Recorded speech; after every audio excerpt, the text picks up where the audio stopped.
Crimson Dragon is an on-rails shooter that revives a cherished series under a new name, fitted with light RPG elements and a dash of asynchronous co-op.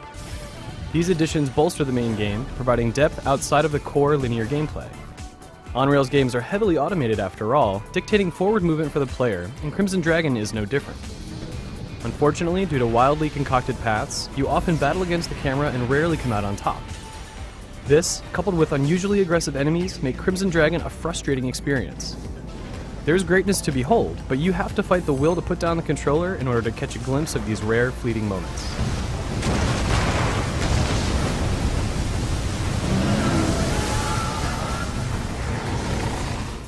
Plot is not Crimson Dragon's strong suit either, but it suffices in so much as it provides an explanation for your ability and need to command dragons.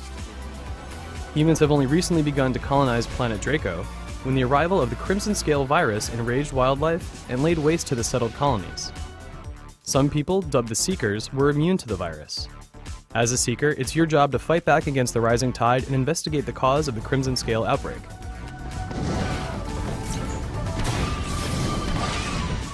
All levels adhere to a basic structure, consisting of phases that last from 1 to 5 minutes apiece. You usually have to defeat swarms of enemies, or collect a series of items, only occasionally facing a boss or a strong group of variations on common enemies. For each phase that you complete, you're rewarded based on your performance with credits or items. Regardless of how many enemies you shoot down or items you collect, the most important thing is that you survive.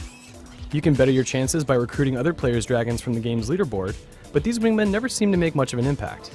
You're still the primary target, and always smarter than the wingman.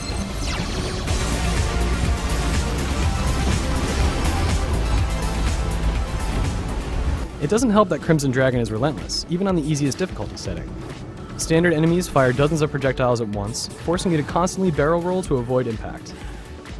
Ostensibly, your ability to shoot down enemies and minimize damage relies on elemental relationships. However, though you're given a readout of this balance prior to starting a mission, choosing the right dragon and assigning the proper abilities rarely makes a meaningful difference in the end. Likewise, you can acquire and raise new dragons, earning them experience as you play, but the evolution of their skills is slow and rarely rewarding. At a certain experience level, dragons may evolve so long as you have the right items in your inventory, but these are mostly cosmetic changes with an ever so slight bump in base stats.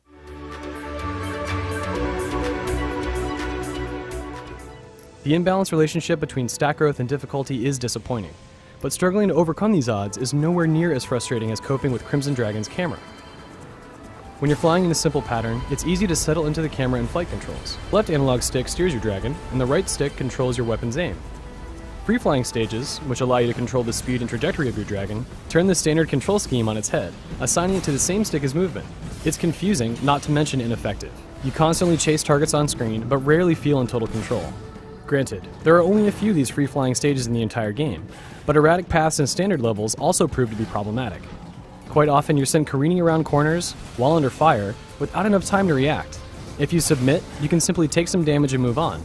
If you attempt to kill everything, as you normally would, you're more likely to be unprepared when the camera finally rights itself.